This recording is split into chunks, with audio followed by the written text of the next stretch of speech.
तालुक्यातील नांदूर शिंगोटे येथे शनिवार दिनांक 15 ऑगस्ट रोजी व्ही.पी. नाईक हायस्कूल आणि ज्युनियर कॉलेज येथे देशाचा 80वा स्वातंत्र्य दिन उत्साहात साजरा झाला। लोकशिक्षण मंडळ सिन्नर संस्थेचे विश्वस्त दत्तू नामदेव शेळके यांच्या अध्यक्षतेखाली आणि संस्थेचे सचिव सुधाकर मामा शेळके यांच्या हस्ते ध्वजारोहण करण्यात आले। उपस्थित मान्यवरांमध्ये संस्थेचे उपाध्यक्ष प्रशांत भाऊ सानप, संचालक संजय शेळके, नागेश भाऊ शेळके आणि शाळा व्यवस्थापन समितीचे अध्यक्ष दादा पाटील शेळके, पत्रकार सचिन सांगळे यांचा समावेश होता। तसेच सदस्य किरण शेळके, संतोष कांगणे, गोपाळ शेळके, दीपक बरके आणि संस्थेचे माजी विश्वस्त भाऊ पाटील शेळके उपस्थित होते। कार्यक्रमात माजी सचिव सोमनाथ शेळके, काशीनाथ मुंडे, माजी मुख्याध्यापक घुगे सर तसेच शिवाजी शेळके, दिनकर नाना वाघचौरे, शिवनाथ शेळके, सागर शेळके व निलेश शेळके यांचीही उपस्थिती नोंदवली गेली।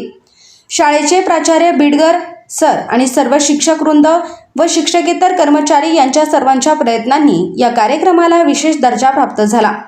तसेच शाळेचे आजी माजी विद्यार्थी, पालक, ग्रामस्थ, महिला भगिनी व विविध संस्थांचे पदाधिकारी मोठ्या संख्येने सहभागी झाले। राष्ट्रगान व ध्वजारोहणानंतर राष्ट्रगीताचे सामूहिक गायन, त्यानंतर राष्ट्रीय पराक्रमाचे स्मरण करणारे विचारमंथन करण्यात आले।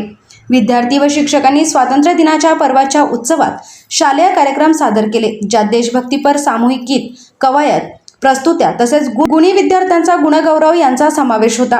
कार्यक्रमाच्या शेवटी उपस्थितांचे मार्गदर्शन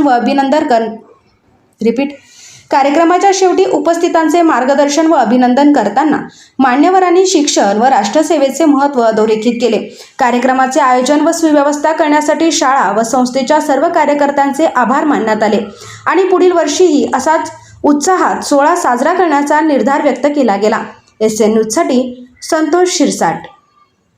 सन्माननीय सानप सर यांनी करावं अशी मी त्यांना विनंती करतो।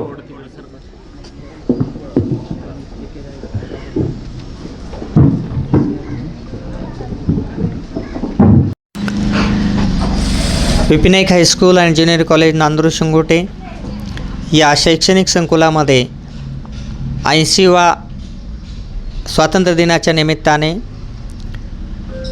संस्थेचे अध्यक्ष, उपाध्यक्ष, सचिव, सहसचिव, विश्वस्त व संचालक मंडळ तसेच ग्रामपंचायतचे सरपंच, उपसरपंच, सदस्य, विविध कार्यकारी सोसायटीचे चेअरमन, व्हाईस चेअरमन व त्यांचे संचालक मंडळ, त्याचप्रमाणे गावातील तरुण मित्रमंडळी, त्याचप्रमाणे